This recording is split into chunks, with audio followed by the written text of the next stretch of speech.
राजधानी रायपुर से, जहां छत्तीसगढ़ संसद शीतकालीन सत्र का आज तीसरा दिन है। ऐसे में आज संसद में जंगल कटाई के मुद्दे पर हंगामा हुआ।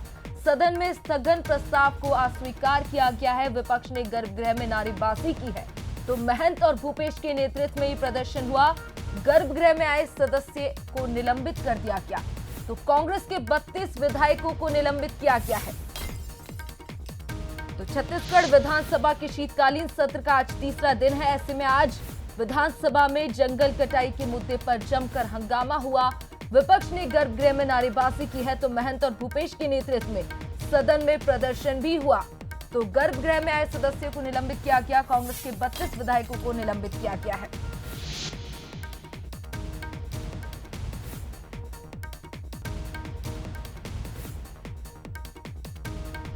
और चलिए इसी खबर पर ज्यादा जानकारी के लिए हमारे साथ ब्यूरो चीफ गौरव शुक्ला लाइव जुड़ गए हैं। गौरव, लगातार जंगल में पेड़ कटाई को लेकर ये मुद्दा गरमाया हुआ है। पहले बाहर इसको लेकर प्रदर्शन कर रही थी विपक्ष और अब सदन में भी इस पर हंगामा हुआ। यहां तक कि 32 विधायकों को निलंबित भी कर दिया गया है। जी बिल्कुल, देखिए जिस तरीके से शीतकालीन सत्र चल रहा है उसमें ये साफ था कि विपक्ष के रूप में कांग्रेस जो है वो लगातार स्थगन प्रस्ताव लाकर सरकार को घेरने की कोशिश करेगी और वो दिख भी रहा है। कल जिस तरीके से उन्होंने धान खरीदी का मुद्दा स्थगन लाया था, आज उसी तरीके से हसदेव जंगल का मुद्दा लेकर स्थगन प्रस्ताव लाया और उसमें शून्यकाल के दौरान बातचीत करने की मांग रखी, लेकिन जिस पर जो आसंदी है उन्होंने इसे अस्वीकार किया। यदि हम देखें तो हसदेव, तमनार और बस्तर में पेड़ों की कटाई के मुद्दे को लेकर यहां पर सीधे तौर पर विपक्ष ने स्थगन लाया था और पुलिस द्वारा जो बल लगाकर छावनी में कटाई करवाई जा रही है उसका इन लोग विरोध कर रहे थे और कहना था कि इस पर चर्चा होनी चाहिए।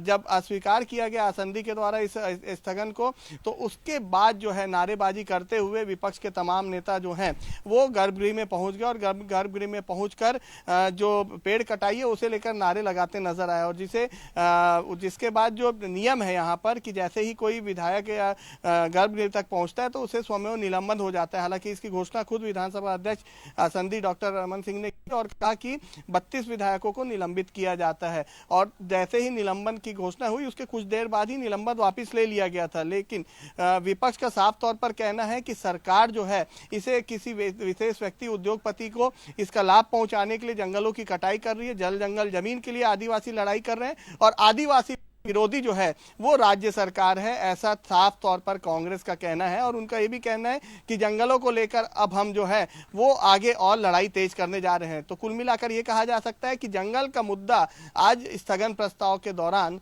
सदन के अंदर गरमाया हुआ था। जी बिल्कुल गौरव, ये बड़ी जानकारी आपने दी है कि निलंबन को वापस भी ले लिया गया। शुक्रिया फिलहाल आपका तमाम जानकारी के लिए।